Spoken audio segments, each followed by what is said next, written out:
4 mois après sa dernière allocution télévisée, et 2 semaines après s'être exprimé au cours d'une interview sur les antennes de TF1 et France 2, Emmanuel Macron s'adressera une nouvelle fois aux Français depuis le palais présidentiel ce mercredi 28 octobre dès 20h.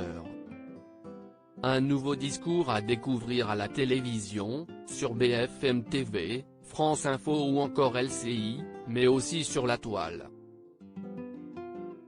Les internautes souhaitant suivre la nouvelle déclaration du chef de l'État pourront donc compter sur les comptes YouTube et Twitter de l'Élysée ainsi que sur ceux du gouvernement comme l'ont informé nos confrères du site Numérama.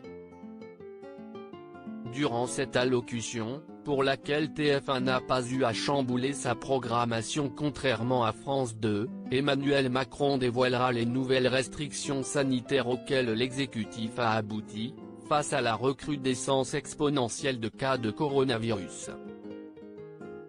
Pour rappel, le nombre de cas confirmés a dépassé le million en France, le taux de positivité de tests PCR ayant également atteint 18,4% en ce mercredi 18 octobre. Du côté des hôpitaux, la situation se dégrade tout autant avec 14 000 hospitalisations liées au Covid-19 et 2057 personnes en réanimation. Ce mardi 27 octobre, 33 417 cas ont été confirmés alors que 527 morts ont été recensés.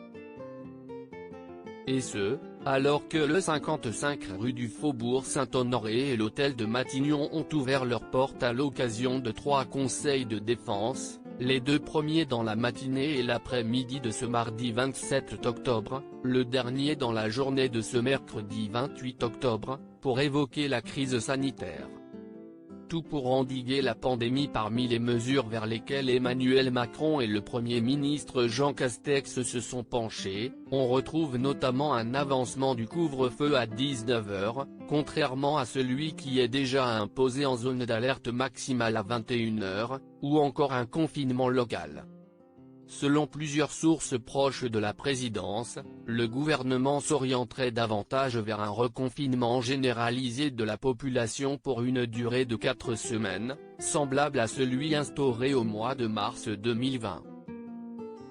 Il pourrait cependant être aménagé puisque les écoles resteraient ouvertes alors que le télétravail serait rendu obligatoire pour les entreprises.